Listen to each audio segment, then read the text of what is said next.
السلام علیکم ورحمۃ اللہ وبرکاتہ۔ الحمدللہ رب العالمین والصلاة والسلام علی نبینا محمد وعلی آلہ وصحبہ اجمعین ومن تبعہم بإحسان الی یوم الدین۔ اعوذ باللہ السمیع العلیم من الشیطان الرجیم من ہمزہ ونفخہ ونفثہ۔ بسم اللہ الرحمن الرحیم۔ یا ایہا الذین آمنوا اتقوا اللہ حق تقاتہ ولا تموتن الا وانتم مسلمون۔ سب سے پہلے ہر طرح کی تعریف و توصیف، حمد و ثنا، بزرگی اور برتری اللہ رب العزت والجلال کے لیے لائق اور زیبا ہے، جس نے ہم کو پیدا کیا، ہم کو اس زمین پر بسایا، اور اللہ رب العزت نے بے شمار نعمتوں سے ہم کو نوازا۔ اللہ نے ہم پر اتنے احسانات کیے ہیں کہ ہم اللہ تعالیٰ کے احسانات کو گن نہیں سکتے۔ اللہ کی ہم پر اتنی نعمتیں ہیں کہ ان نعمتوں کو شمار کر لینا، گن لینا ہمارے بس میں نہیں ہے۔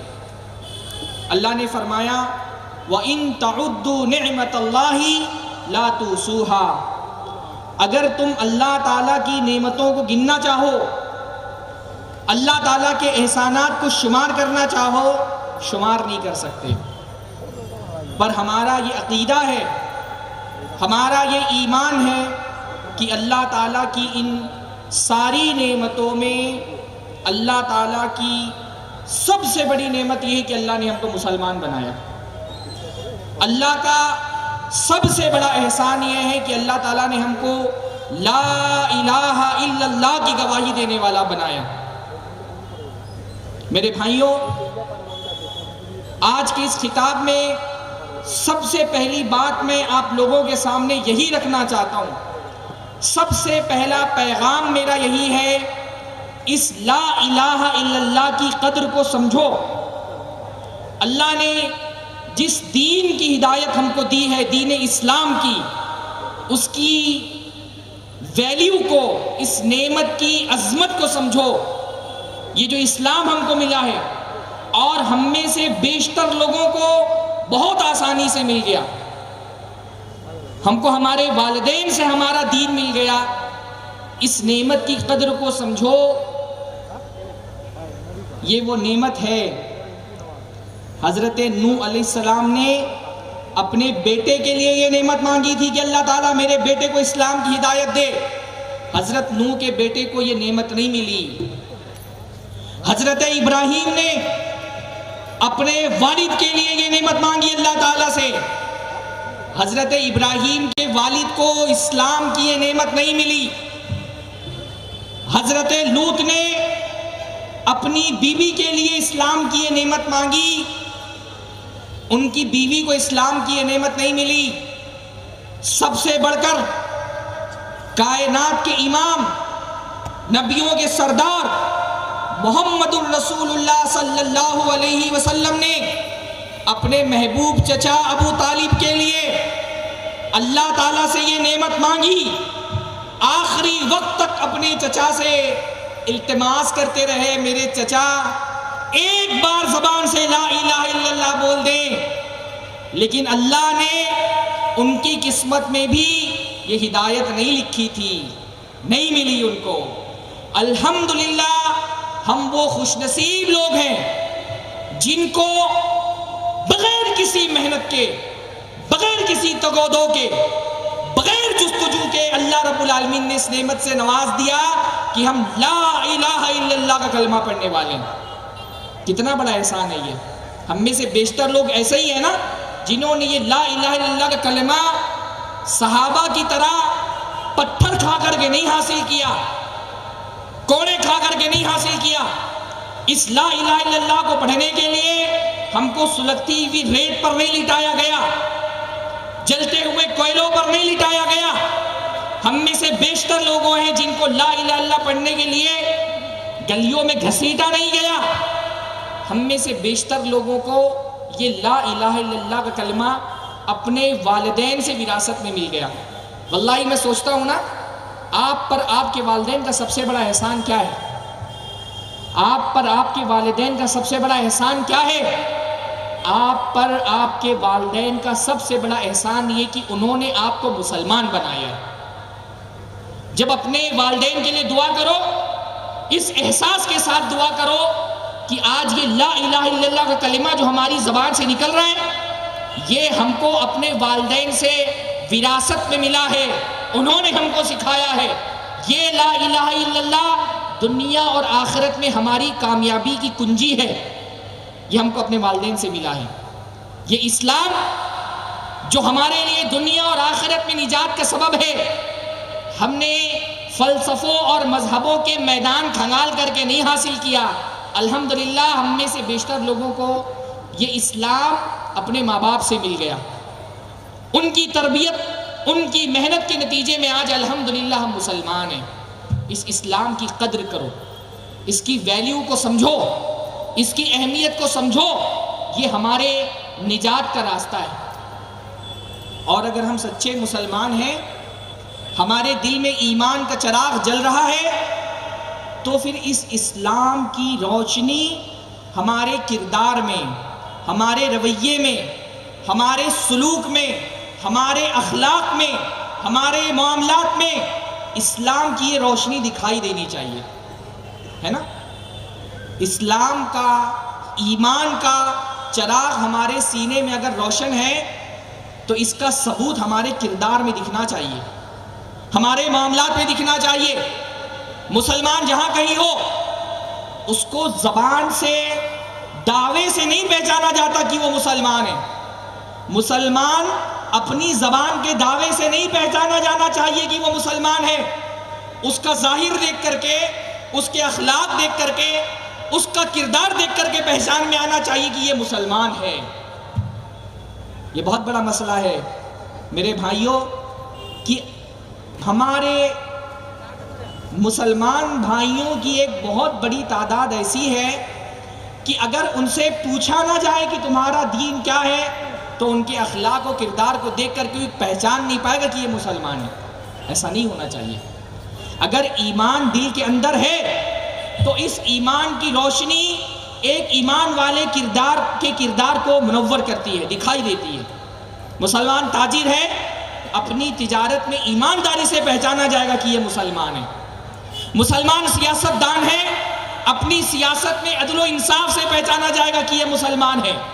مسلمان اپنے گھر کے اندر ہے، اپنی بیوی کے ساتھ، اپنے بچوں کے ساتھ، اپنے پڑوسی کے ساتھ، مسلمان کے ساتھ، کافروں کے ساتھ، اس کے اخلاق میں پہچانا جانا چاہیے کہ یہ مسلمان ہے.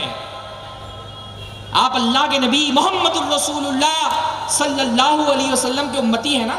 ہے کہ نہیں ہے؟ ہاں، اگر آپ اللہ کے نبی صلی اللہ علیہ وسلم کے امتی ہیں تو آپ کے اخلاق میں، آپ کے رویے میں اللہ کے نبی کا اخلاق جھلکنا چاہیے. آپ کے سلوک میں نبی دکھائی دینے چاہیے کہ یہ محمد عربی صلی اللہ علیہ وسلم کا امتی ہے. اگر ہمارے اخلاق میں نبی کی سنت کی جھلک نہیں ہے، ہمارے رویوں میں، ہمارے کردار میں، لوگوں کے ساتھ ہمارے معاملات میں نبی کی سنت دکھائی نہیں دے رہی، تو اس کا مطلب ہم نے نبی کے امتی ہونے کا حق ادا نہیں کیا. مسلمان اگر مسلمان ہے تو اس کے اسلام کی پہچان کیا ہونی چاہیے؟ کہ وہ اپنا نام بتائے اور لوگ نام دیکھ کر کے کہ عربی میں ہے، اردو میں ہے، فارسی میں ہے، تب پہچانے کہ یہ مسلمان ہے. ہم میں سے بیشتر لوگوں کا اسلام جمعہ کے تھوڑا دیر پہلے شروع ہوتا ہے، نہا دھو کر کے جمعہ کی نماز پڑھنے آئے، نماز ختم، اسلام ختم. جمعہ کی نماز ختم، اسلام سے ہمارا تعلق ختم. اب اگلے جمعہ کے دن پھر ہمارا اسلام تھوڑا سا جاگتا ہے. بہت سارے لوگوں کے پاس تو جمعہ کی نماز بھی نہیں ہوتی اسلام کے نام پر. بہت سارے لوگ ہمارے معاشرے کے ایسے ہیں جن کے پاس اسلام کا ثبوت سوائے ختنے کے اور کچھ نہیں ہے.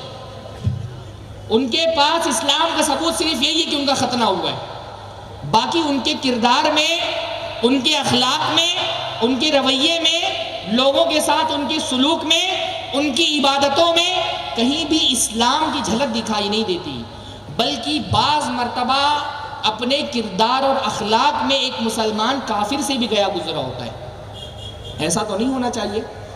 ایمان محض چند عقیدوں کا نام نہیں ہے کہ آپ نے دل میں عقیدہ رکھ لیا، زبان سے کلمہ پڑھ لیا، آپ مسلمان ہو گئے۔ اگر ایمان دل کے اندر ہوتا ہے نا، وہ کردار میں جگمگاتا ہے، دکھائی دیتا ہے، کردار میں ایک ایک رویے میں دکھائی دیتا ہے۔ اللہ کے نبی صلی اللہ علیہ وسلم نے کیا فرمایا؟ اللہ کے نبی صلی اللہ علیہ وسلم نے فرمایا ان اکمل المؤمنین ایمانا احسنہم خلقا والطفہم باہلہم۔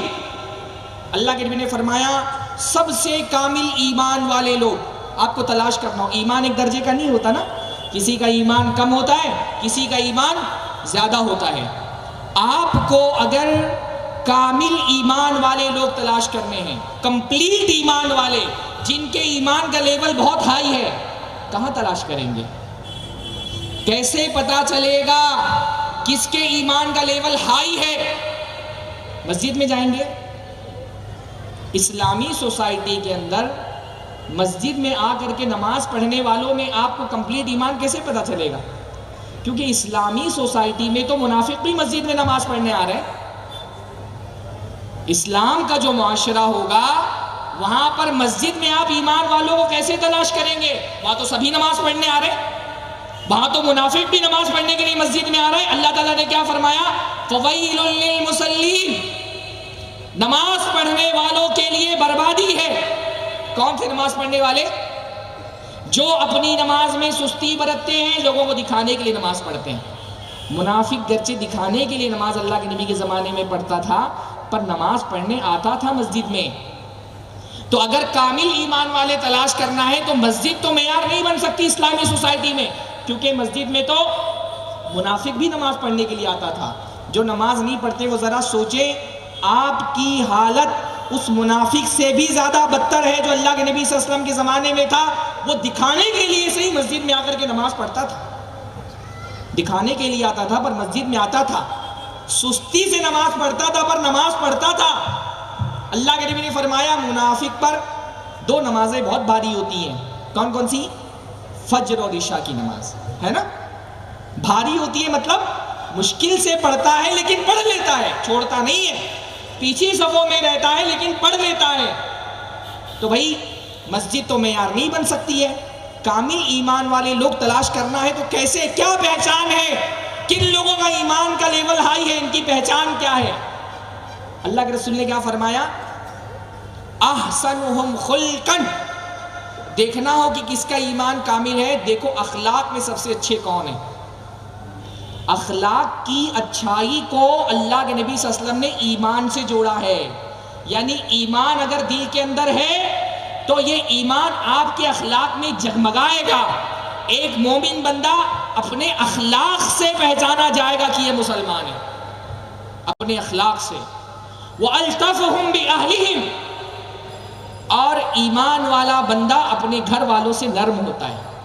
جس کا ایمان کامل ہوتا ہے نا، وہ اپنے گھر والوں کے ساتھ نرم ہو جاتا ہے، اپنے بچے کی تربیت کرتا ہے، اپنی بیوی سے محبت کرتا ہے، اس کے لیے فکر مند ہوتا ہے، اس کے لیے رزق فراہم کرتا ہے، اس کی ذمہ داریاں اٹھاتا ہے۔ آپ کا سماج سے اور اپنے گھر والوں سے تعلق یہ آپ کے ایمان کے لیول کو درشاتا ہے۔ آپ کی ایمان کا لیول کیا ہے آپ کو دیکھنا ہے۔ آپ دیکھیے کہ سماج میں، سماج کے لوگوں سے آپ کا تعلق کیسا ہے، آپ کے اخلاق کیسے ہیں، آپ کا لوگوں کے ساتھ رویہ کیسا ہے۔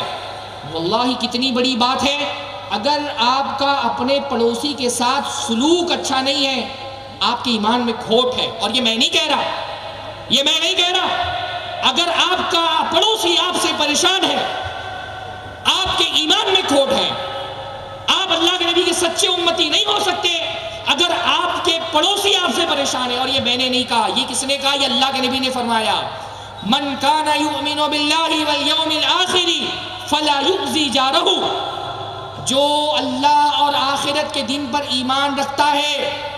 کون ہے آپ میں سے جو نہیں رکھتا ہے؟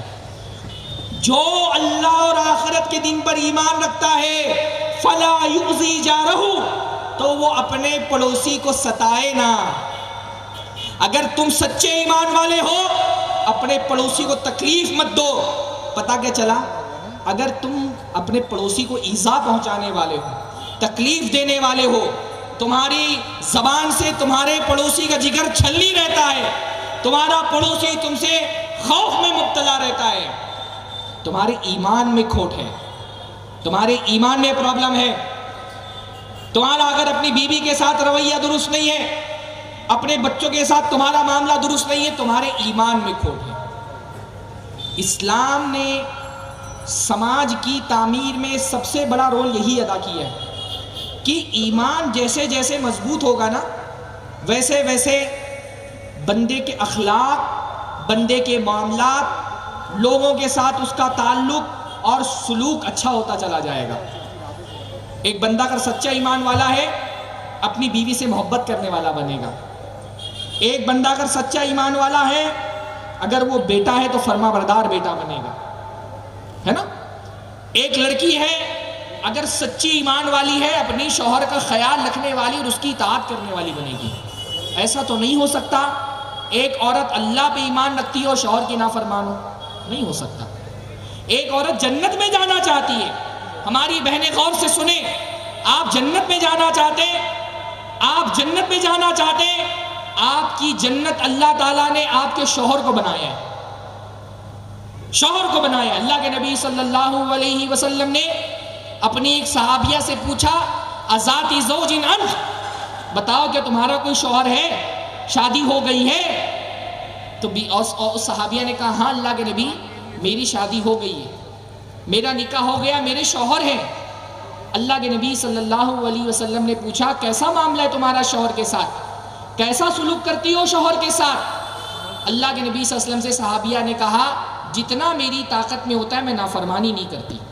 یہ بڑا مسئلہ ہے، ہمارے زمانے کی دیندار عورت بھی یہ نہیں سمجھتی کہ شوہر کو نہیں بولنا اس معاملے میں جس کی اس کے اندر طاقت ہے اور اس کے لیے حلال ہے۔ اگر شوہر کسی حلال چیز کا حکم دے رہا ہے جو اس کی طاقت کے اندر ہے، اس کو نہیں بولنا حرام ہے۔ کہ اللہ کے نبی جتنا میری طاقت میں ہوتا ہے میں اطاعت کرتی ہوں، فرما برداری کرتی ہوں، باتیں مانتی ہوں۔ اللہ کے نے فرمایا ٹھیک ہے، اپنے شوہر کے ساتھ اپنا رویہ، اپنا معاملہ صحیح سے رکھو، فَإِنَّهُ جَنَّتُكِ وَنَارُكِ، کیونکہ تمہارا یہ شوہر تمہاری جنت بھی ہے، تمہارا جہنم بھی ہے۔ یہ تمہارا شوہر تمہاری جنت بھی ہے، تمہارا جہنم بھی ہے۔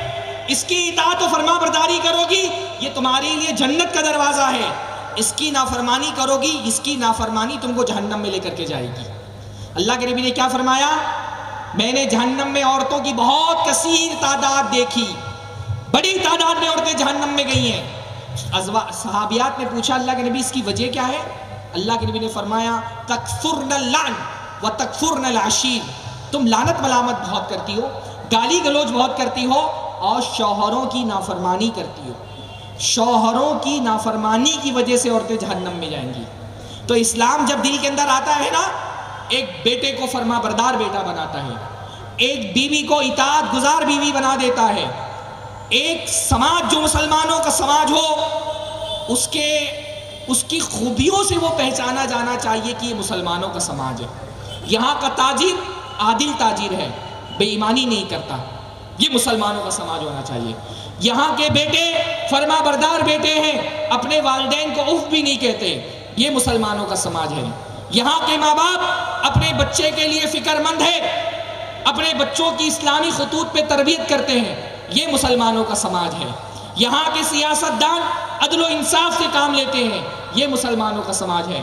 یہاں کا نوجوان صالح، عبادت گزار، اپنی ذمہ داریوں کو سمجھنے والا نوجوان ہے، یہ مسلمانوں کا سماج ہے۔ ہاں، ہم کو اللہ تعالیٰ نے ایک مسلمان سماج تشکیل دینے کے لیے، ایک صالح سماج تشکیل دینے کے لیے دنیا میں بھیجا ہے، بلکہ اس سے آگے بڑھ کر کے ہمارا تو کام یہ ہے کہ دنیا میں جو لوگ جہنم کے راستے پر چل رہے ہیں ان کو جہنم کے راستے سے بچانا ہے۔ ہم کو سماج کی اصلاح کا کام اللہ رب العالمین نے ہمارے سپرد کیا ہے۔ یہ دنیا، یہ آبادی، یہ آپ کے مٹیا برج کا علاقہ، یہ آپ کے کلکتہ کا شہر، اللہ تعالیٰ کی نافرمانیوں کے کتنے سارے مظاہر ہیں، کتنے سارے طریقے ہیں جو آپ کی آنکھوں کے سامنے ہوں گے۔ اللہ رب العالمین کے ساتھ کفر ہو رہا ہے، شرک ہو رہا ہے، بدعتیں ہو رہی ہیں، بدکاریاں عام ہیں، دنیا بھر کی خرافات ہیں، شراب پی جا رہی ہے، زنا کیا جا رہا ہے، جوا کھیلا جا رہا ہے۔ کیا اس سماج کی اصلاح کے لیے اب کوئی نبی آپ کے آنے والا ہے؟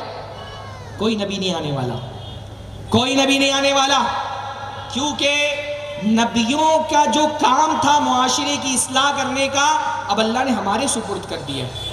اب یہ ذمہ داری ہم کو ادا کرنی ہے۔ ہم کو اللہ تعالیٰ نے فرمایا کنتم خیر امہ، تم ساری دنیا میں جتنی امتیں پیدا ہوئی ان ساری امتوں میں تم سب سے اعلیٰ امت ہو، سب سے افضل امت ہو، سب سے بہترین امت ہو۔ کیوں؟ تأمرون بالمعروف وتنہون عن المنکر وتؤمنون باللہ، تم بھلائی کا حکم دیتے ہو، تم برائی سے روکتے ہو، تم اللہ رب العالمین پر ایمان رکھنے والے لوگ ہو۔ ہم وہ لوگ ہیں جن کو اللہ رب العالمین نے انسانیت کا مسیحا بنا کر کے دنیا میں بھیجا ہے۔ ہمارا کام یہ ہے کہ سماج میں جو بگاڑ ہے اس کی اصلاح کے لیے اللہ تعالیٰ نے ہم کو پیدا کیا ہے۔ اس لیے ایک مسلمان سیلفش نہیں ہو سکتا۔ سماج کی اصلاح کا کام اللہ نے ہمارے ذمہ دیا ہے۔ ہم کو اللہ تعالیٰ نے ہدایت دے دی، اب یہ نہیں کہ ہم تو ہدایت ہم کو مل گئی، ہدایت کو لے کر کے اپنے گھر میں چابی لگا کر کے بند کر کے رکھ دینا ہے، نہیں۔ مسلمان کون لوگ ہیں؟ اللہ نے فرمایا اخرجت للناس، تم کو تو پیدا ہی لوگوں کی اصلاح کے لیے کیا گیا ہے۔ تمہارا کام ہی سوسائٹی کی اصلاح کرنا ہے، تمہاری زندگی کا مقصد سوسائٹی کی اصلاح کرنی ہے۔ تم سیلفش نہیں ہو سکتے، تم خود غرض نہیں ہو سکتے، تم مفاد پرست نہیں ہو سکتے کہ مجھے ہدایت مل گئی اب دنیا جہنم میں جا رہی، مجھے کوئی لینا دینا نہیں ہے، نہیں۔ اللہ تعالیٰ نے ہم کو سماج کی اصلاح کے لیے پیدا کیا ہے۔ اللہ کے بندو، سماج کی اصلاح کا کام کتنا اہم کام ہے، اس پر اگر میں قرآن کی کوئی آیت پیش نہ کروں، اللہ کے نبی کوئی حدیث پیش نہ کروں، صرف اتنی بات سمجھ لیجئے، سماج کی اصلاح کا کام انبیاء کی ذمہ داری تھی۔ یہ نبیوں والا کام ہے۔ یہ ہمارے نوجوان الحمدللہ اپنا قیمتی وقت نکال کر کے دعوت میں، دین کے فروغ میں، سماج کی اصلاح کے کام پہ جو دے رہے ہیں، یہ کام کیا ہے؟ یہ نبیوں کا کام ہے نا؟ دنیا میں اللہ تعالیٰ نے نبیوں کو کیوں بھیجا تھا؟ سماج کی اصلاح کرنے کے لیے۔ نبی دنیا میں آئے، ان کے آنے کا مقصد کیا تھا؟ اللہ رب العالمین نے قرآن مجید میں بیان فرمایا اِنَّا أَرْسَلْنَاكَ شَاهِدًا وَمُبَشِّرًا وَنَذِيرًا وَدَاعِيًا إِلَى اللَّهِ بِإِذْنِهِ وَسِرَاجًا مُنِيرًا۔ اے اللہ کے رسول، ہم نے آپ کو دنیا میں نذیر شاہد بنا کر کے بھیجا ہے، سماج پر گواہ ہوا۔ اللہ تعالیٰ نے آپ کو گواہ بنا کر کے بھیجا ہے۔ مبشرا و نذیرا، نیکی کرنے والوں کو خوشخبری سنانے کا کام اللہ نے آپ کو دیا ہے، گناہ کرنے والوں کو عذاب سے ڈرانے کا کام اللہ نے آپ کو دیا ہے۔ وَدَاعِيًا إِلَى اللَّهِ بِإِذْنِهِ، اللہ تعالیٰ نے داعی بنا کر کے آپ کو اپوائنٹ کیا ہے۔ سماج کی اصلاح کا کام نبیوں کا کام ہے۔ یہ کام جو آپ لوگ کر رہے ہیں، یہ کام نبیوں کا کام ہے۔ اس کام کی اس سے بڑی اہمیت اور کیا ہو سکتی ہے؟ بھائی اللہ کے نبی صلی اللہ علیہ وسلم دنیا میں کیوں آئے تھے؟ سماج کی اصلاح کرنے کے لیے آئے تھے نا۔ ذاتی عبادتیں اللہ کے نبی صلی اللہ علیہ وسلم جو بھی کرتے، سماج کو کیا اس سے کوئی پرابلم تھا؟ ہاں، اللہ کے نبی صلی اللہ علیہ وسلم اگر اپنے گھر میں بیٹھ کر کے نماز پڑھتے رہتے پوری رات، کیا مکہ کے مشرکین کو کوئی اعتراض تھا اس پر؟ اللہ کے نبی صلی اللہ علیہ وسلم مہینے بھر روزہ رکھتے، کیا مشرکین مکہ کو اس سے کوئی پرابلم تھا؟ ذاتی حیثیت سے اللہ کے نبی صلی اللہ علیہ وسلم جو بھی عبادت کرتے، مکہ کے مشرکین کو نبی صلی اللہ علیہ وسلم کی عبادتوں سے پرابلم نہیں تھا۔ جتنی عبادت کرنی تھی آزادی تھی اللہ کے نبی صلی اللہ علیہ وسلم کو۔ چلے جاتے غار میں، جنگل میں، اللہ کے نبی صلی اللہ علیہ وسلم پہاڑ پر غار میں چلے جاتے، ذکر و فکر میں مشغول رہتے۔ کیا اس زندگی سے مکہ کے مشرکین کو کوئی پرابلم تھا؟ کوئی اعتراض تھا؟ وہ زندگی جب تک گزار رہے تھے، لوگ تو اللہ کے نبی کو صادق اور امین کہتے تھے۔ دشمنی کیوں ہوئی اللہ کے نبی صلی اللہ علیہ وسلم سے؟ دشمنی کا آغاز اللہ کے نبی صلی اللہ علیہ وسلم سے کب ہوا؟ جب اللہ کے نبی سماج کی اصلاح کرنے کے لیے کھڑے ہوئے، ہے نا؟ جب تک کہ سماج کو نہیں ٹوکا تھا، سماج تو بہت خوش تھا، سماج تو بہت عزت اور احترام کی نگاہ سے دیکھتا تھا، امین و صادق کہتا تھا۔ لیکن جب اللہ کے نبی سماج کی اصلاح کے لیے کھڑے ہوئے، سماج کو پرابلم ہونے لگا۔ لوگوں نے گالیاں دینی شروع کی، تہمتیں لگانی شروع کی، اللہ کے نبی صلی اللہ علیہ وسلم کے راستے پر چلتے تھے کچڑے پھینکنے شروع کر دیے، اللہ کے نبی صلی اللہ علیہ وسلم سجدے میں جا رہے اجڑیاں ڈالنا شروع کر دی۔ کیوں پرابلم تھا؟ کیونکہ جب تک عبادتیں نیکیاں اللہ کے نبی کی ذات تک محدود تھی لوگوں کو پرابلم نہیں تھا، لیکن جب اللہ کے نبی نے کھڑے ہو کر کے شرک سے روکنا شروع کیا، کفر سے روکنا شروع کیا، بدکاریوں سے روکنا شروع کیا، بے ایمانیوں سے روکنا شروع کیا، فسق و فجور پر پابندیاں لگانی شروع کی، سماج کو پرابلم ہونے لگا۔ ہاں تو سماج کی اصلاح کا کام کس کا کام ہے؟ نبیوں کا کام ہے۔ اب اللہ کے نبی کے بعد تو کوئی نبی نہیں آنے والا، تو یہ کام کون کرے گا؟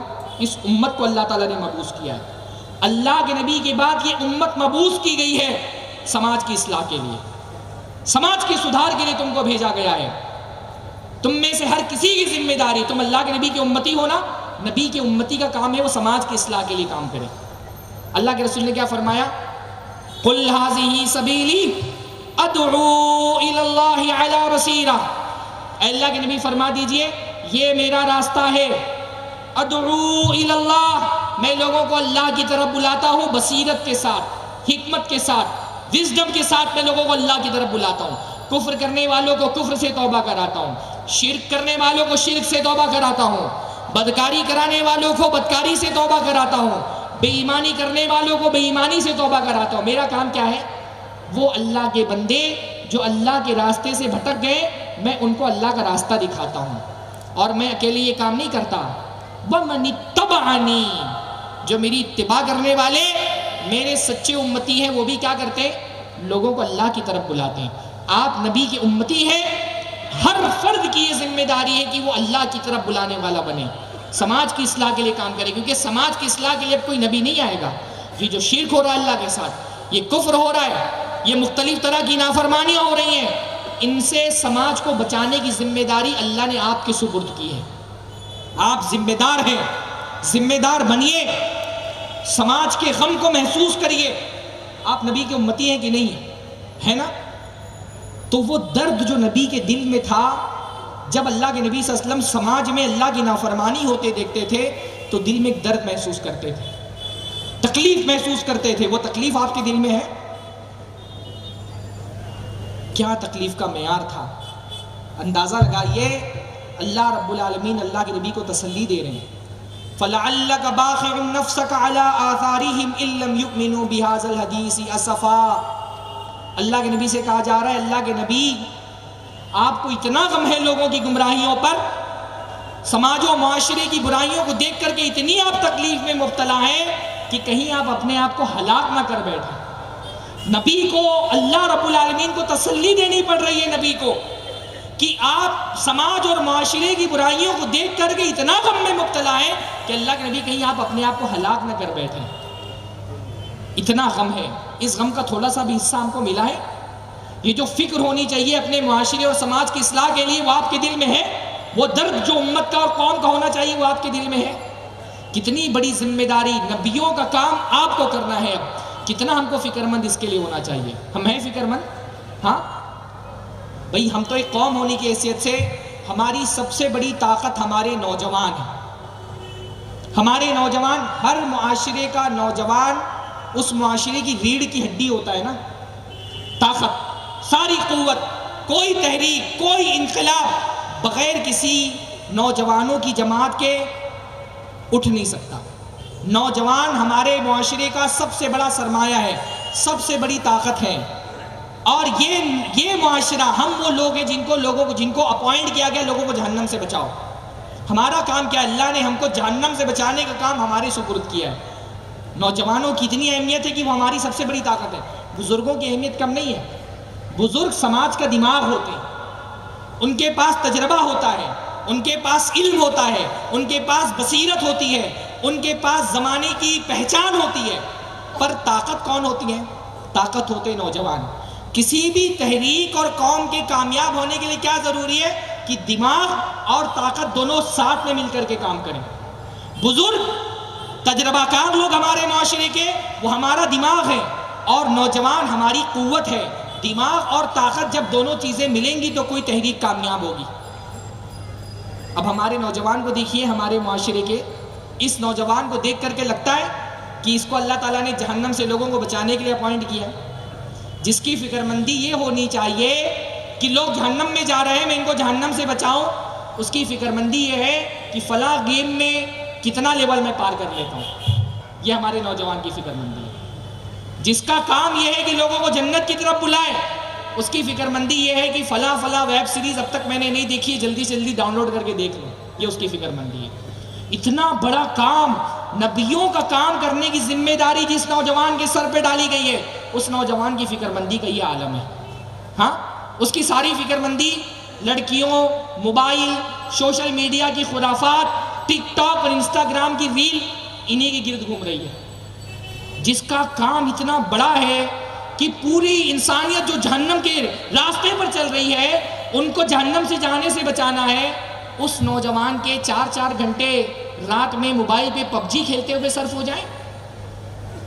جس امت کو جنت کی طرف بلانے کا کام کرنا ہے، اس نوجوان کی فکر مندی کا عالم یہ کہ میں جوتے کون سے پہنوں، فلاں برانڈ کی گھڑی لے لوں، فلاں برانڈ کا موبائل لے لوں، میری ٹی شرٹ ایسی ہونی چاہیے۔ اس کا جس کو سماج کو سدھارنے کا کام کرنا ہے، وہ اپنے آپ کو خوبصورت بنانے میں لگا ہوا ہے، اس کی ساری توجہ اپنے آپ کو سنوارنے پر ہے، جس کو سماج کے سنوارنے کا کام دیا گیا ہے۔ ہمارے نوجوانوں کو اپنی عظمت سمجھنی چاہیے۔ نبی کا امتی ہونا بہت بڑی بات ہے، یہ بہت بڑا منصب ہے، چھوٹی موٹی بات نہیں کہ آپ محمد الرسول اللہ صلی اللہ علیہ وسلم کے امتی ہیں، یہ بہت بڑا عہدہ ہے، دنیا میں اس سے بڑا کوئی عہدہ نہیں۔ آپ نبی کے امتی ہیں، بہت بڑا عہدہ ہے محمد الرسول اللہ کو امتی ہونا۔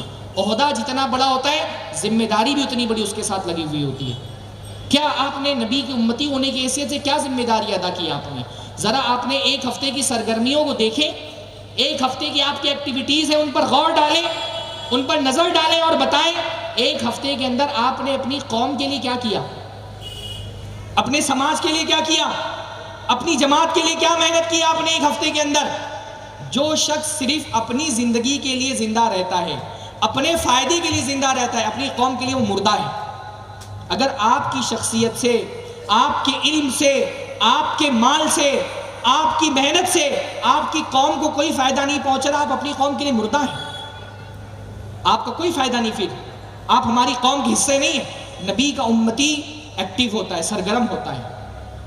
ہمارے نوجوان ان کی ذمہ داری ہے معاشرہ، ایک پاکیزہ معاشرہ تشکیل دینا، پاکیزہ معاشرہ، ہر چیز، ہر برائی سے پاک، زنا کی برائی سے پاک معاشرہ۔ ہاں، آج دنیا کی شیطانی طاقتیں ہمارے معاشرے کو زنا کی گندگی میں ڈھکیل دینا چاہتی ہیں۔ دیکھیے، ہر زمانے میں زنا ہوتا تھا، پر کسی زمانے میں زنا کو اتنا لیگلائز نہیں کیا گیا تھا جتنا ہمارے معاشرے میں کر دیا گیا ہے نا۔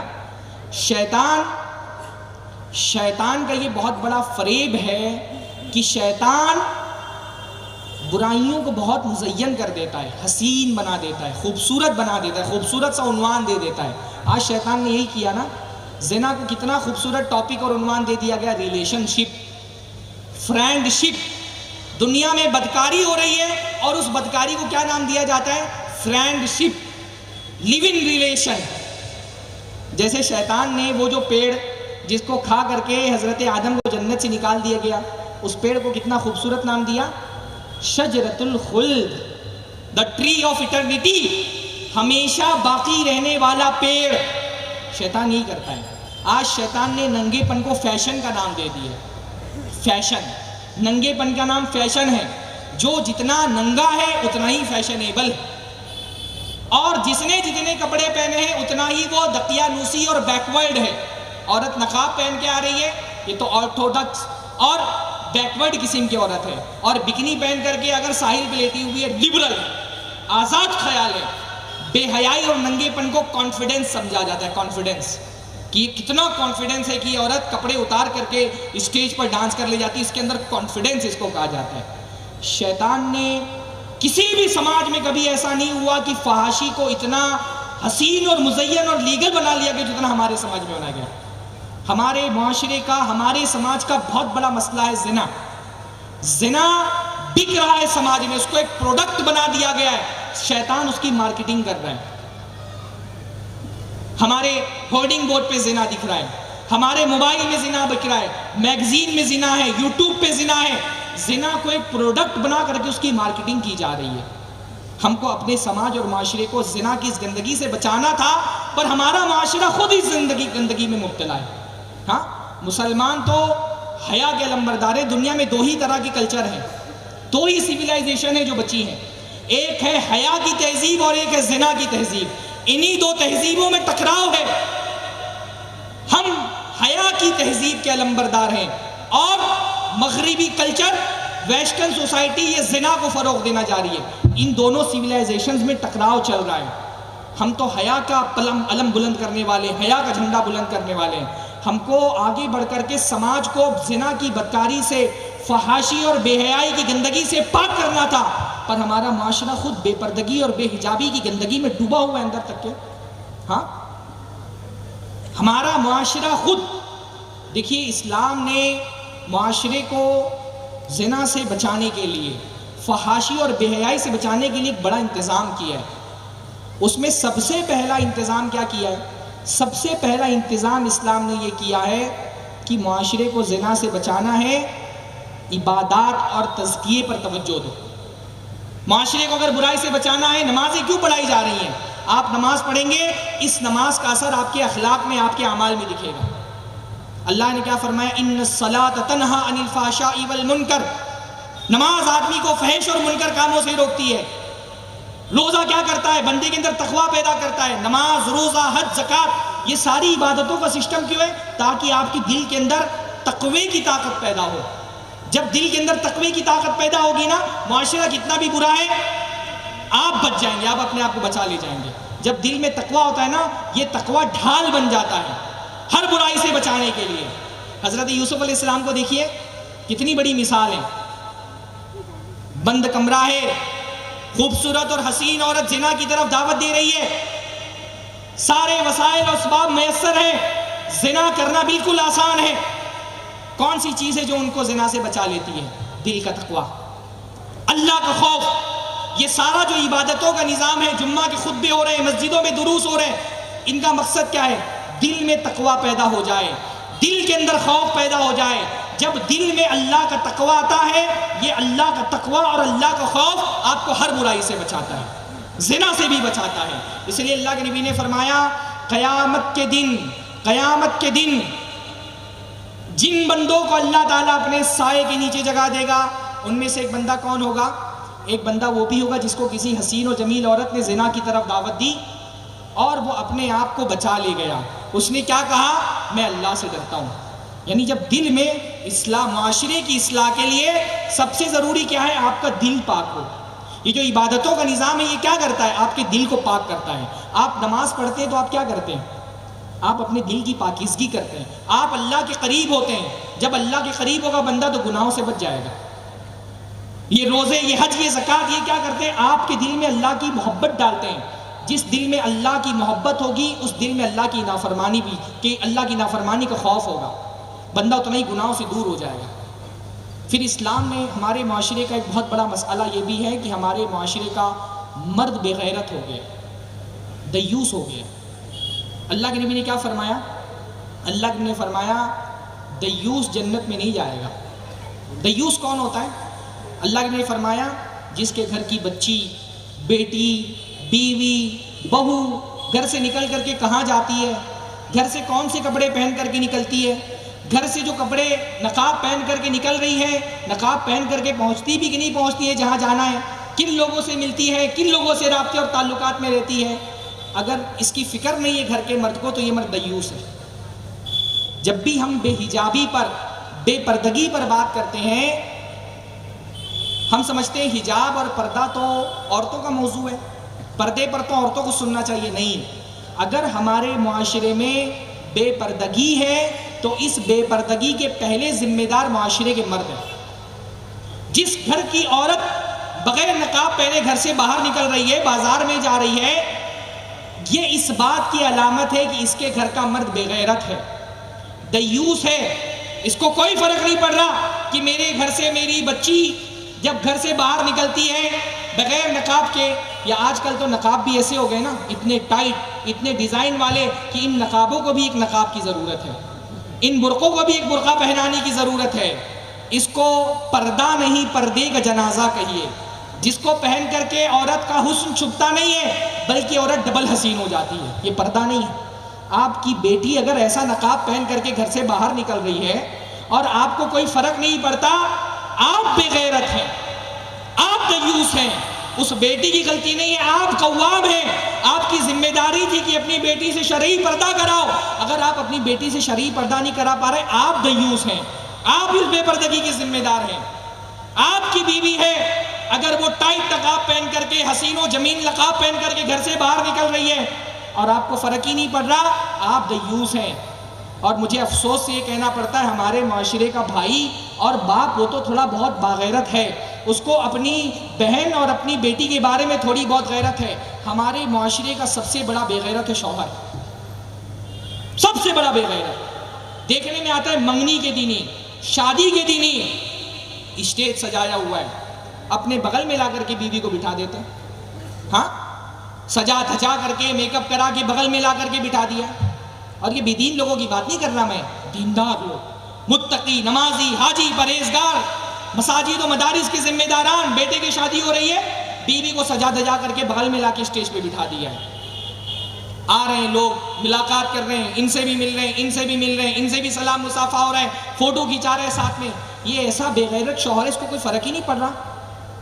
ہاں، ہمارے نوجوان شادی کرتے ہیں جیسے انہوں نے بیوی کو کوئی دکھانے کا سامان سمجھا ہوا ہے۔ آدمی جیسے آئی فون لیتا ہے نا قیمتی، تو بالکل لوگوں دکھا کر کے چلتا ہے کہ دیکھو میرے پاس آئی فون ہے۔ بڑی بائک لیتا ہے تو دکھا کر کے چلتا ہے کہ میرے پاس بائک ہے، کار لیتا ہے تو دکھاتا ہے۔ ہماری نوجوان بیوی کو دکھانے کا سامان سمجھتے ہیں کہ میرے کو خوبصورت بیوی ملی ہے، پہلے دن ہی بائک پر بغیر نقاب کے بیوی کو پیچھے بٹھا کر کے پورے محلے کو دیدار کراتا ہے کہ دیکھو میری بیوی کتنی خوبصورت ہے۔ بیوی دکھانے کا سامان ہے۔ آپ اتنے دیوس ہو گئے ہیں، ہاں، کیمرہ مین پتہ نہیں کہاں کا مشرک کافر شادی کے پہلے دن آ کر کے فوٹو لے رہا ہے بیوی کی، اٹھا کر کے، بٹھا کے، لٹا کر کے۔ جتنے اینگل سے کیمرہ مین دیکھ لیتا ہے شادی کے دن اس عورت کو، شاید پوری زندگی شوہر بھی اتنے اینگل سے نہیں دیکھتا ہو۔ اس کو کوئی فرق نہیں پڑ رہا، اس کو کوئی فرق نہیں پڑ رہا ہے۔ مسلمان ایسا بے غیرت ہو سکتا ہے؟ مسلمان تو یہ بھی نہیں چاہتا کہ اس کی بیوی کا ناخن بھی کوئی دیکھے۔ ہاں، اللہ کے نبی صلی اللہ علیہ وسلم نے ایک مرتبہ اپنے صحابہ سے کہا کہ مجھے جنت دکھائی گئی، اور جنت میں ایک بڑا خوبصورت محل میں نے دیکھا، اور یہ دیکھا کہ اس محل کے باہر ایک حور وضو کر رہی ہے۔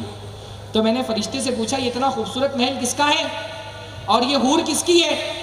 تو مجھ سے بتایا گیا کہ یہ ایک قریش کے نوجوان کا محل ہے۔ تو اللہ کے نبی کو تمنا ہوگی کہ میں بھی تو قریش کا نوجوان ہو سکتا ہے میرا محل اور میری حور ہو۔ تو اللہ کے نبی نے پوچھا قریش کے کس نوجوان کا؟ تو فرشتے نے کہا امت محمدیہ کے ایک آدمی کا۔ تو اللہ کے رسول نے سوچا میں ہی تو نہیں ہوں، تو کہا میں ہی محمد ہوں، میری ہی امت کا نام امت محمدیہ ہے، بتاؤ کس کا ہے یہ محل؟ تو اس فرشتے نے کہا عمر ابن خطاب کا، یہ عمر ابن الخطاب کا محل ہے اور یہ حور ان کی ہے۔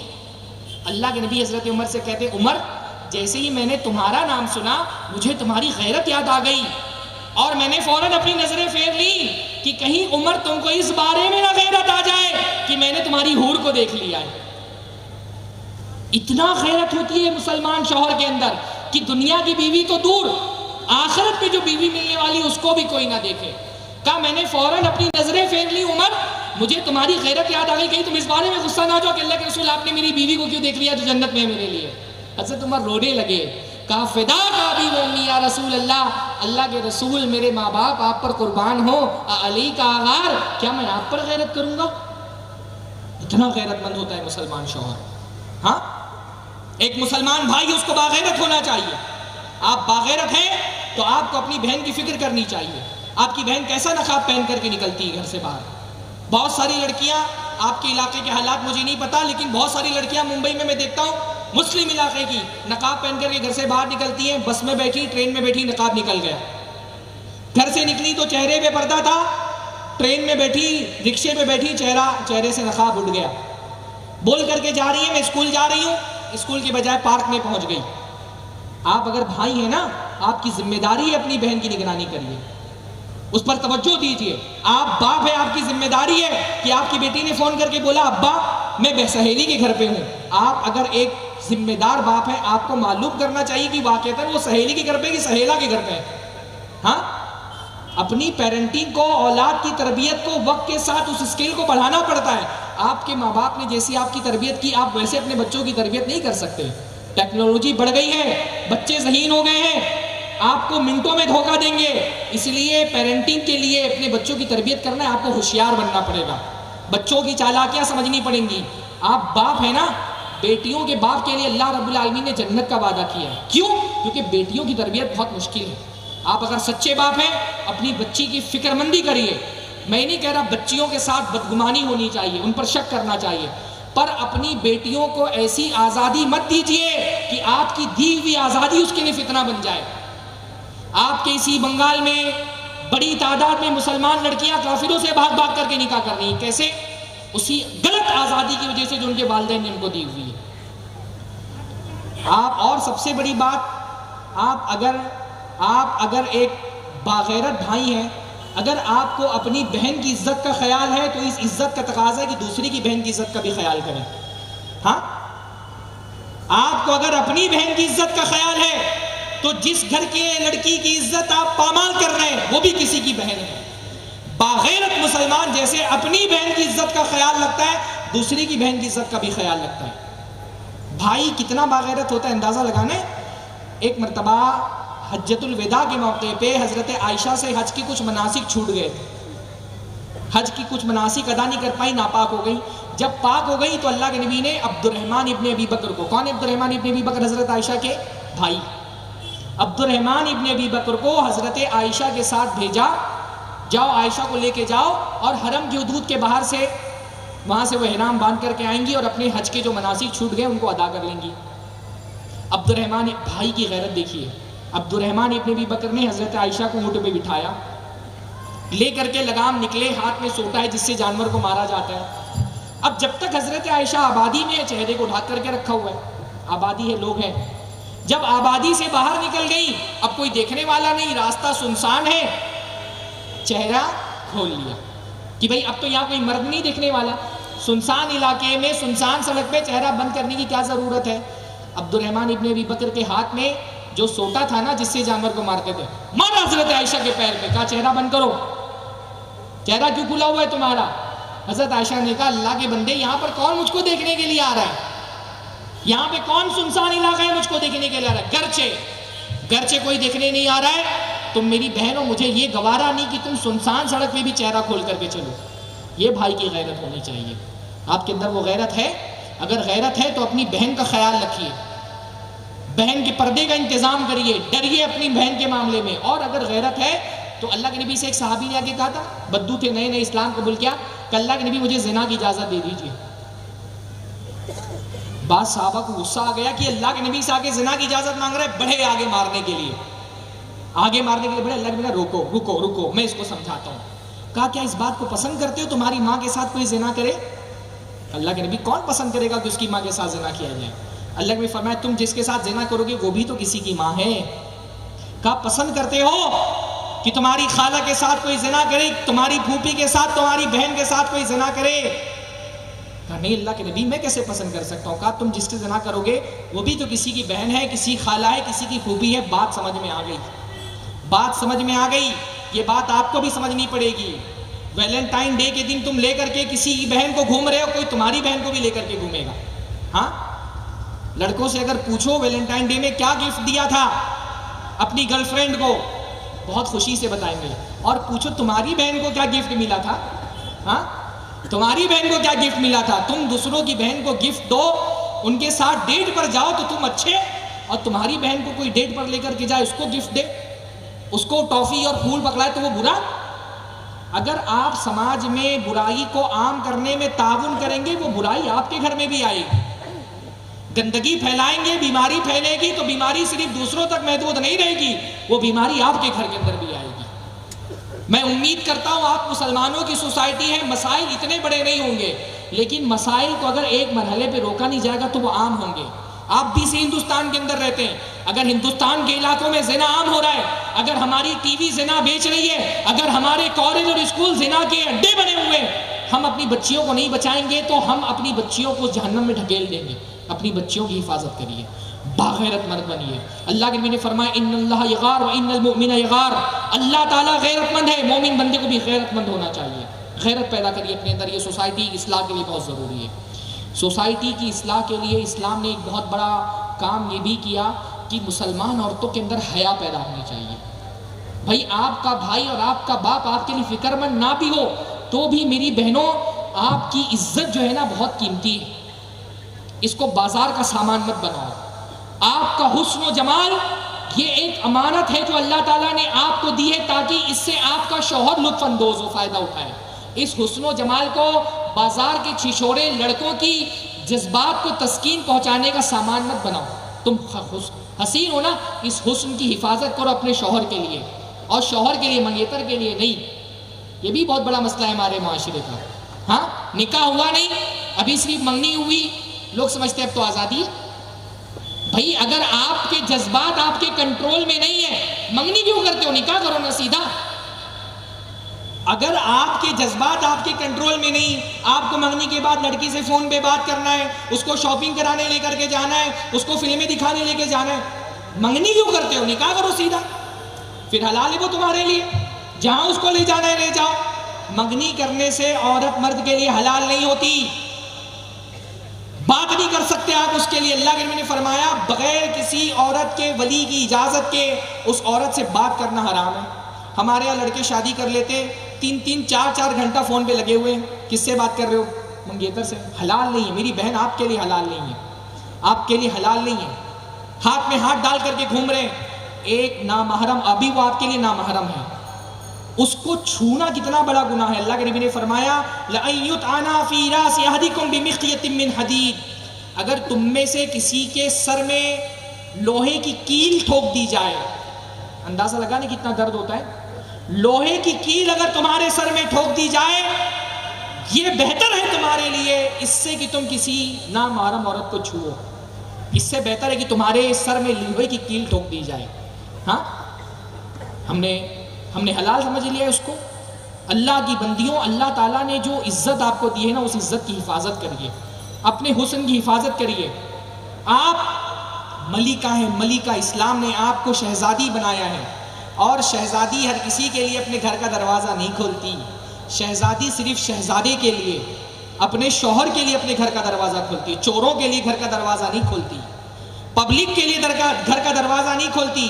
آپ شہزادی ہیں. اگر آپ کا حسن اللہ تعالیٰ کا دیا ہوا خزانہ ہے تو اس خزانے پر صرف آپ کے شوہر کا حق ہے. زیب و زینت کر کے بازار کے لوگوں کو تسکین مت فراہم کریے اپنی زینت سے. مسلمان عورت بہت باحیا ہوتی ہے. ارے بھائی غیر مردوں سے بے حیائی کی بات کرنا تو بہت بڑی بات ہے.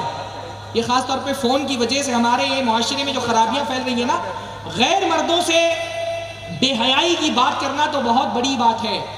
عورت ایک مسلمان لڑکی اتنی باحیا ہوتی ہے، حدیث کے اندر آتا ہے اللہ کے نبی صلی اللہ علیہ وسلم نے فرمایا ایک مسلمان لڑکی کنواری اگر ہے، اس کا نکاح کرانا ہے تو اس سے پوچھا جائے گا. کب؟ جب اس کا باپ اس کا نکاح طے کرے گا نا، اس سے پوچھے گا کہ فلاں لڑکے سے تمہارا نکاح کیا جا رہا ہے، تم کو قبول ہے کہ نہیں ہے. اللہ کے نبی نے فرمایا ایک مسلمان عورت سے، باقرہ کنواری لڑکی سے، جب اس کا شوہر، جو اس کا باپ پوچھے گا فلاں لڑکے سے تمہارا نکاح طے کیا جا رہا ہے، تم کو قبول ہے، اتنی باحیا ہوتی کہ زبان سے یہ بھی نہیں بول پائے گی مجھے قبول ہے. اتنی باحیا ہوتی مسلمان لڑکی، وہ زبان سے نہیں بول پائے گی مجھے قبول ہے، وہ شرما جائے گی، وہ گھبرا کے بھاگ جائے گی، اس کا چہرہ سرخ ہو جائے گا، مسکرا کے چپ ہو جائے گی. اللہ کے نے فرمایا اس کی خاموشی ہی کو اس کی قبول سمجھو، اس کی رضا سمجھو. وہ خاموش، اس کا مطلب وہ راضی ہے. اتنی باحیا ہوتی مسلمان لڑکی. اللہ کی بندیوں، اپنے رول ماڈل یہ ناچنے گانے والی، فحاشی پھیلانے والی ماڈلز اور ہیروئنوں کو اپنا رول ماڈل مت بناؤ. تمہارے رول ماڈل کون ہے؟ تمہاری رول ماڈل حضرت فاطمہ ہونی چاہیے. تمہارے لیے اسوہ اور آئیڈیل حضرت فاطمہ ہونی چاہیے. کتنی حیا ہے حضرت فاطمہ کے اندر. ایک مرتبہ حضرت اسماء بنت ابی بکر کو حضرت فاطمہ بلاتی ہیں اور کہتی ہیں کہ اسماء، یہ عورتوں کو وفات کے بعد، موت کے بعد قبرستان میں لے جانے کا جو طریقہ ہے وہ مجھے پسند نہیں ہے. پوچھا کیوں؟ کہا دیکھو عورت اس زمانے میں کیا ہوتا تھا، عورت کی موت ہو گئی تو اس کو کفن وغیرہ پہنایا گیا، اس کے بعد ایک چارپائی پر لٹا دیا گیا، اوپر سے چادر ڈال دی گئی. عورت پہ چادر ڈالی جاتی تھی، مردوں پہ چادر بھی نہیں ڈالی جاتی تھی. چادر ڈال دی گئی اور اب لے کر کے جا رہے، جنازہ لے کر کے جایا جا رہا ہے. ظاہر سی بات ہے اس چادر سے عورت کا جسم تو چھپ جائے گا، اس کا جو بناوٹ ہے جسم کی، اگر موٹی ہے یا دبلی ہے، بڑی ہے یا چھوٹی ہے، وہ تو نہیں چھپے گا، وہ تو نہیں چھپے گا. فرمایا مجھے یہ پسند نہیں کہ مرنے کے بعد لوگ مجھے اس طرح سے لے جایا جائے، لوگ میرے جنازے کو دیکھیں. واللہ اتنی حیا ہے، جنازے کو بھی کوئی دیکھے اس حالت میں. جنازہ صرف جسم نہیں دکھ رہا پر جسم کی بناوٹ تو دکھ رہی ہے. کہتی مجھے یہ بھی قبول نہیں ہے.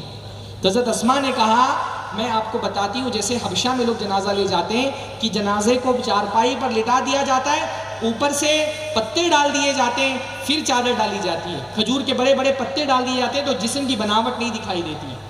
جہاں ایسے جنازہ لے جایا جاتا ہے. حضرت فاطمہ نے نصیحت کی کہ جب میری وفات ہو جائے تو میرا جنازہ بھی تم تیار کرانا اور ایسے تیار کرانا. اتنی مسلمان عورت باحیا ہوتی ہے. ہماری بہنیں سمجھیں، جب تک معاشرے میں لڑکیاں باحیا نہیں ہوں گی، معاشرے سے زنا اور بدکاری کا فتنہ ختم نہیں ہوگا. بڑی ذمہ داری آپ کی. قرآن مجید میں آپ دیکھیے جب کچھ نیکیوں کی باتیں آتی ہیں پہلے مردوں کا ذکر آتا ہے پھر عورتوں کا ذکر آتا ہے نا. المؤمنون والمؤمنات ذاکرین اللہ کثیرا والذاکرات. ہاں عام طور پہ مردوں کا ذکر پہلے آتا ہے، عورتوں کا ذکر بعد میں آتا ہے. پر جہاں زنا کی بات آئی نا وہاں اللہ تعالیٰ نے عورت کا ذکر پہلے کیا، مرد کا ذکر بعد میں کیا. الزانیۃ والزانی، زانیہ عورت اور زنا کرنے والا مرد، دونوں کو کوڑے لگاؤ. پتہ کیا چلا کہ زنا کے معاملے میں روک تھام کرنی ہے تو پہلی ذمہ داری عورت کی ہے. عورت اپنی حیا کی حفاظت کرے. عورت اپنی حیا کی حفاظت نہیں کرے گی تو مردوں میں تو بگاڑ ہوتا ہی، مرد تو بھیڑیے ہوتے ہی ہیں. تو معاشرے کی اصلاح کے لیے اسلام نے عورتوں کو باحیا بنایا ہے. معاشرے کی اصلاح کے لیے ختم ہو گیا وقت. معاشرے کی اصلاح کے لیے اللہ تعالیٰ نے آخری ایک نقطہ میں 2 منٹ میں بیان کروں گا کہ معاشرے کی اصلاح کے لیے اللہ رب العالمین نے ماں باپ کو ذمہ دار بنایا ہے. ہم نوجوانوں کی بگاڑ کی بہت شکایت کرتے ہیں. اللہ کے بندوں، نوجوانوں کا بگاڑ اچانک نہیں ہوتا. جب بچپن میں ان کی تربیت کا موقع تھا تو ہم نے مناسب تربیت نہیں کی. جب بڑے ہو کر کے وہ بگڑ گئے تو ہم روتے ہیں کہ نوجوان بگڑ گئے.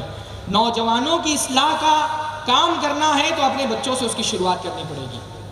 بچوں کے لیے تربیت کا کام کریں، بچوں کو دینی تعلیم دلائیں، بچوں کو دینی مکاتب میں داخل کریں، ان کا عقیدہ مضبوط کریں. ہم ایسے دور میں جی رہے ہیں اللہ کے بندو، اللہ کے نبی نے فرمایا آسمان سے فتنے نازل ہوں گے اور آدمی صبح کے وقت مومن ہوگا شام کو کافر ہو جائے گا، شام کے وقت مومن ہوگا صبح کو کافر ہو جائے گا. ہم کو اگر اپنے بچوں کی پرواہ ہے ہم کو ان کی تربیت پر توجہ دینی پڑے گی، ورنہ ہم کو نہیں پتا کہ ہمارے جانے کے بعد ہمارے بچے مسلمان بھی بچیں گے کہ نہیں بچیں گے. اگر ہم نے اپنے بچوں کی تربیت پر توجہ نہیں دی، خاص طور پہ اپنے معاشرے سے علماء پیدا نہیں کیے. مجھے بتایا گیا آپ کا ایک دینی ادارہ یہاں پر موجود ہے جامعہ سلفیہ کے نام سے. آپ بتائیے، مجھ کو یہ کہا گیا کہ اس ادارے میں بیشتر پڑھنے والے آپ کے مٹیا بوجھ اور کلکتہ سے باہر کے لڑکے ہوتے ہیں. اگر آپ کے اپنے بچے پڑھ لکھ کر کے عالم نہیں بنیں گے، آپ میں اصلاح کا کام کون کرے گا؟ کب تک آپ باہر سے عالم لے کر کے آئیں گے اصلاح کرنے کے لیے؟ باہر سے عالم آئے گا تقریر کر کے چلا جائے گا. تربیت کا جو کام آپ کے اندر کرنا ہے نا وہ آپ کے اپنے بچے کریں گے. آپ کے بچے کریں گے تربیت کا کام. آپ کے مسائل وہ بہتر سمجھ سکتے ہیں، آپ کی زبان وہ بول سکتے ہیں. آپ کے لیے جتنا درد اور تڑپ آپ کے اپنے گھر سے نکلے ہوئے بچے کا ہوگا، باہر کے کسی آدمی کے لیے وہ درد نہیں ہوگا. باہر کا عالم آ کر کے آپ کیا کام کرے گا؟ اس کے لیے صرف جاب ہے، وہ جاب کرے گا بس، اس کو سیلری مل رہی کافی ہے. جب آپ کا اپنا بچہ عالم بنے گا نا اس کو درد محسوس ہوگا میری قوم کا. اس لیے اللہ تعالیٰ نے جن نبیوں کو مبعوث کیا باہر کے لوگوں کو کسی قوم میں دعوت کے لیے نہیں بھیجا، اس قوم کے لوگوں کو نبی بنا کر کے اس قوم کے درمیان بھیجا. ہم یہ چاہتے ہیں ہماری اگلی جنریشن محفوظ رہے فتنوں سے، تو ہماری اگلی جنریشن کے لیے ہم کو علماء پیدا کرنے پڑیں گے. اپنی کمیونٹی سے اپنے علاقے کے علماء پیدا کرنے پڑیں گے. ہم جب علماء کی بات کرتے ہیں ہمارے ذہن میں کیا ہوتا ہے؟ علماء نہیں ہوں گے تو نماز کون پڑھائے گا؟ علماء نہیں ہوں گے تو کان میں اذان کون دے گا؟ علماء نہیں ہوں گے تو عقیقے کے وقت دعا کون پڑھے گا؟ اللہ کے بندو، علماء کا یہ کام صرف نہیں ہے کہ وہ نماز پڑھاتے ہیں، وہ نکاح پڑھاتے ہیں. علماء کا کام یہ ہے کہ وہ فتنوں سے آپ کی حفاظت کرتے ہیں، آپ کے عقیدے کی حفاظت کرتے ہیں، آپ کے دین کی حفاظت کرتے ہیں۔ آپ کی اگلی جنریشن میں اگر علماء نہیں پیدا ہوں گے تو آپ کا عقیدہ اور آپ کا دین محفوظ نہیں رہے گا۔ علماء پیدا کریے اپنے اندر، اپنے بچوں کی تربیت کریے۔ ہمارے یہ نوجوان کھڑے ہیں، یہ انہوں نے مکاتب اور مدارس کا نظام درست کرنے کی ذمہ داری لی ہے، ان کا تعاون کریے، اپنے مال سے تعاون کریے، اپنی محنت سے تعاون کریے۔ آپ کچھ نہیں کر سکتے، ان کی حوصلہ افزائی کریے، ان کی حوصلہ افزائی کریے۔ آپ بزرگ ہیں، آپ کے پاس زمانے کی تجربات ہیں، ان نوجوانوں کی رہنمائی کریے۔ کچھ نہیں کر سکتے، کم سے کم زبان سے ایسی بات مت بولیے کہ ان کے حوصلے ٹوٹے۔ یہ ہمارے نوجوان ایسے گمراہی کے دور میں جب لوگ صرف اپنی نفس کی لذتوں سے فائدہ اٹھانے کے لیے جی رہے ہیں، ہمارے یہ نوجوان دین کے لیے اپنا وقت قربان کر رہے ہیں، اپنا مال قربان کر رہے ہیں، اپنی صلاحیتیں قربان کر رہے ہیں، اپنا علم لگا رہے ہیں۔ واللہ یہ نوجوان ان کی قدر کریے، ان کی قدر کریے، ان کی ویلیو کو سمجھیے اور ایسی جنریشن پیدا کریے اپنے اندر۔ کوشش کریے کہ آپ کی آنے والی نسل، آپ کا آنے والا بچہ جب بڑا ہو، قیامت کے دن آپ کے لیے جنت کا دروازہ کھولنے کا باعث بنے۔ اس سے بڑا اور کوئی صدقہ نہیں ہے۔ اس امت کو اس وقت علماء کی ضرورت ہے۔ اس امت کو اگر آپ سب سے بڑا صدقہ دے سکتے تو وہ یہ کہ اس امت کو، اپنے بچے کو عالم بنا کر کے اس امت کو ایک عالم کا صدقہ دو، اپنے بچے کا صدقہ دو اس امت کو۔ میری بہنیں خاص طور پہ سنیں، امت میں جو بڑے بڑے علماء پیدا ہوئے وہ کہاں سے پیدا ہوئے؟ ماں کی تربیت سے پیدا ہوئے۔ آپ کے لیے بچہ آپ کا دنیا کما لے، اگر ایک عالم بن گیا نا، سورہ فاتحہ صرف بچوں کو مکتب میں بیٹھ کر کے سکھا رہے، وہ جتنا اجر آپ کو پہنچائے گا، بڑا سے بڑا بزنس مین وہ اجر آپ کو نہیں پہنچا سکتا ہے۔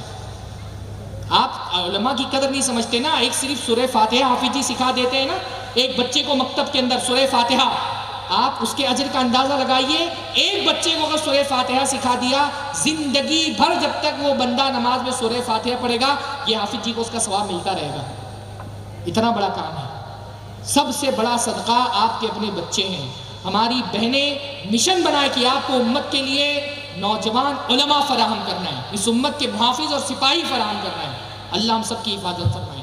تو نوجوانوں کو بگاڑ سے بچانا ہے تو بچوں کی تربیت کرنا بہت ضروری ہے۔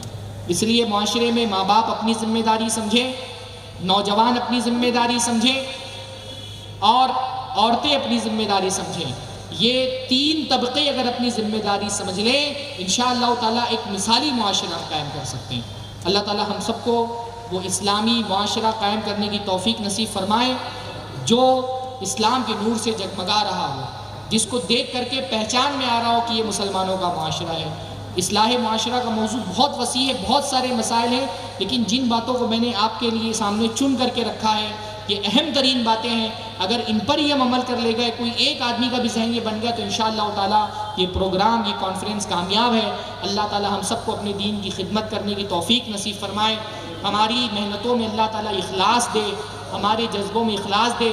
ہمارے یہ نوجوان جنہوں نے محنت سے یہ مجلس برپا کی ہے، اللہ تعالیٰ ہمارے نوجوانوں کو استقامت اور ثابت قدمی دے۔ فتنوں کی اس آندھی میں اللہ رب العالمین ان کے قدم جمع کر کے رکھے، اور اللہ رب العالمین ہم سب کو جنت میں بھی ویسے جمع فرمائے جیسے اس مجلس میں اللہ تعالیٰ نے ہم سب کو جمع فرمایا ہے۔ اپنے پیارے نبی محمد رسول اللہ صلی اللہ علیہ وسلم کے ساتھ جنت میں جمع ہونے کی توفیق نصیب فرمائے۔ اقول قولی ھذا واستغفر اللہ لی ولکم ولسائر المسلمین واستغفروہ انہ الغفور الرحیم، وآخر دعوانا الحمد للہ رب العالمین۔ السلام علیکم ورحمۃ اللہ وبرکاتہ۔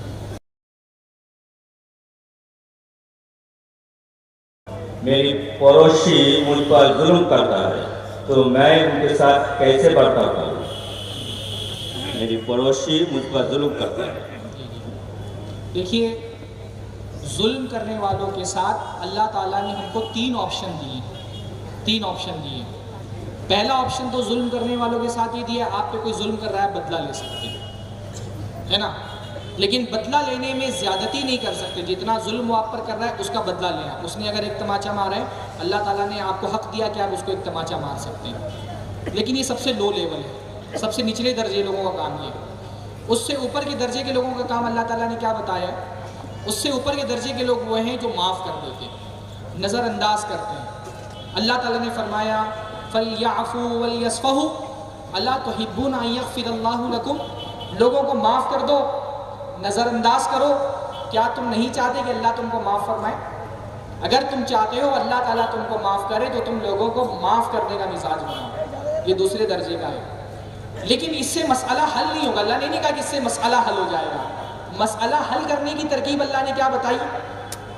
اللہ تعالیٰ نے فرمایا کہ وَلَا تَسْتَوِي الْحَسَنَةُ وَلَا السَّيِّئَةُ اِدْفَعْ بِالَّتِي هِيَ أَحْسَنُ. اچھائی اور برائی برابر نہیں ہو سکتے. سمجھ رہے لیول نہ؟ پہلا ہے کہ بدلہ لے لو. بھائی کوئی آپ کو مار رہا ہے آپ مار سکتے ہو, کسی نے آپ کے ساتھ ظلم کیا ہے بدلہ لو اس کا, لیکن یہ سب سے لو لیول کے لوگوں کا کام ہے. دوسرے لیول پہ کون ہے؟ جو معاف کرتے ہیں, نظر انداز کرتے ہیں, چھوڑ دیتے ہیں. لیکن سب سے ان کے لیے یہ نہیں کہا کہ اس سے مسئلہ حل ہوگا. معاف کرنے سے مسئلہ حل نہیں ہوگا. اللہ نے یہ نہیں فرمایا. مسئلہ کیسے حل ہوگا؟ تیسرے لیول, سب سے اعلیٰ لیول کے لوگوں کو اللہ تعالیٰ نے فرمایا وَلَا تَسْتَوِي الْحَسَنَةُ وَلَا السَّيِّئَةُ. اچھائی اور برائی برابر نہیں ہو سکتے. اِدْفَعْ بِالَّتِي هِيَ أَحْسَنُ. تو کوئی تمہارے ساتھ برائی کرے اس کے ساتھ اچھائی کرو. کوئی تم پر ظلم کر رہا ہے اس سے محبت کا اظہار کرو. کوئی تم کو گالی دے رہا ہے تم اس کو سلام کرو. کسی نے تمہارے گھر کے سامنے کچرا پھینک دیا تم اس کے گھر کے سامنے جا کر کے جھاڑو لگا دو. برائی کا جواب اچھائی سے دو. ادفع باللتی ہی احسن. اگر یہ لیول پر پہنچ گئے اللہ نے کہا مسئلہ حل ہوگا. وعدہ ہے اللہ کا. اللہ تعالیٰ کیا فرما رہے؟ فَإِذَا الَّذِي بَيْنَكَ وَبَيْنَهُ عَدَاوَةٌ كَأَنَّهُ وَلِيٌّ حَمِيمٌ. اگر ایسا کرنا سیکھ جاؤ تو تمہارے اور جس پڑوسی کے یا جس دوست کے یا جس رشتہ دار کے درمیان دشمنی ہے وہ تمہارا گہرا دوست بن جائے گا. اللہ نے وعدہ کیا اگر برائی کا جواب اچھائی سے دو گے تمہارا سب سے بڑا دشمن بھی تمہارا دوست بن جائے گا. لیکن لیکن لیکن یہ ہر کسی کے بس کی بات نہیں. اللہ نے کیا فرمایا؟ وَمَا يُلَقَّاهَ إِلَّا الَّذِينَ صَبَرُوا. یہ کام صرف وہی کر سکتے جو صبر کرنے والے ہیں. یہ آسان کام نہیں. میں نے ابھی صبح ایک بات کہی تھی نا, گالی دینے والے کو گالی دے دینا آسان ہے.